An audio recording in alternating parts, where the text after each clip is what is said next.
barreling towards the weekend and this winter storm that is most certainly coming our way. Chesley, the question, though, is it ice? Is it snow? And the timing, I mean, it sounds like church services almost certainly going to be impacted. Yeah, I had my pastor call me yesterday and say, what do you think? I said, go ahead and cancel. Yeah. Go ahead and do it. Go ahead and do it. Yeah, there's certainty that there's going to be winter precipitation in our forecast for Saturday going into Sunday.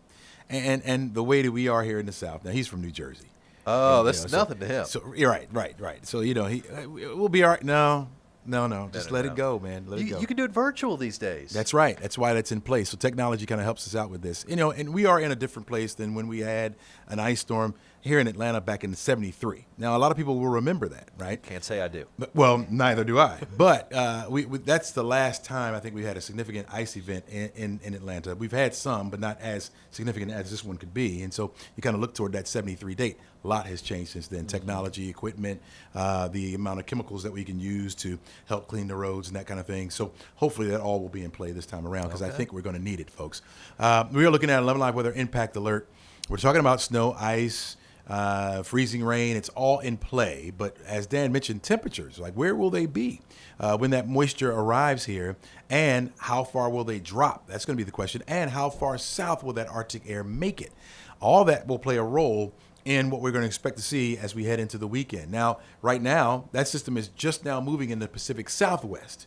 So the rain that you see back off to the west is not a part of this system. That's a front that's going to move through and bring us a few scattered showers later on tonight. I'm thinking after 7 or 8 o'clock tonight. And so we are actually warming up. And so I heard Stefanich say that she was on the bridge and she felt a little better today. Yeah. Those temperatures are starting to warm up. We're almost at 40 degrees already. This time yesterday, we were still in the 20s, right? And so that milder air is starting to move into our area. And so today is going to feel a little different, folks. We're looking at temperatures getting close to where we should be for this time of year, 54 degrees for an afternoon high. Look back off to the west of us. You can see that wall of rain starting to intensify a little bit over toward Arkansas. No lightning strikes associated with it, and I don't suspect we'll see any severe weather out of this at all. For us, it's going to be scattered showers. They'll arrive here tonight, and they'll stay with us right on through Friday. We're going to see that rain around that front. Again, being held at bay right now by that area of high pressure that's up to the north of us. Our winds were out of the north yesterday, have shifted to the east. Eventually, with that high pressure moving east, we'll shift more southerly, and that's what's going to help to boost that temperature up just a little bit.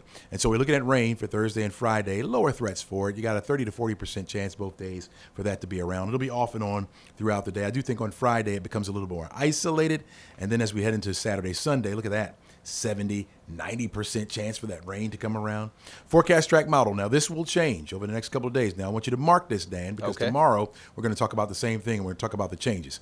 So today, at least in our short range, you can bank it pretty much, short range. So you're looking at scattered showers tonight through tomorrow morning. Tomorrow afternoon, it'll be off and on throughout the day. Friday, it'll become more isolated, so we'll see that. Clouds stay in place. Still mild. Temperatures will be in the 50s. Now, let's go on to Saturday. Now, yesterday, I was showing you this very model right here, and it showed that Saturday morning, it had all that pink over all of North Georgia. They backed off on that a little bit, and I'm only looking at one particular model here. That onset would probably be in the North Georgia mountains first, and likely to start Friday night. And then that line is going to make its way further down to the south as we head through the day. Now, temperatures will be falling.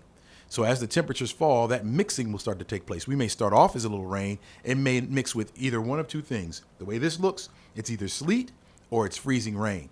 Really don't want that freezing rain. Sleet is a better scenario, but it's still icy. And so that's going to mean slick roads. That's going to stay with us Saturday afternoon through Sunday morning. Now, this particular model shows some warming taking place. We're going to have a wedge, which means that cold air will dam up against the mountains. If that wedge erodes quickly, like what this model is showing, then that'll get rid of the ice and it changes over to all rain before it ends. And so that would be a good scenario, and we hope this holds and gets better. That would be great, right? But when you look at the potential for ice, now these are two different models, right? We got the American model on one side, European model on the other side. What I just showed you was the European model, which shows just that wedge getting the ice. So from northeast Georgia all the way down into the metro area. The American model shows it over all of North Georgia, even south of the city of Atlanta, when you're looking at the American model, okay? And so that is a scenario. That could be the case. And if that's the case, we will see more widespread ice, which would mean widespread power outages, okay? And then slow to get that turned back on because crews have to get to it and they'll be sliding through the ice, right?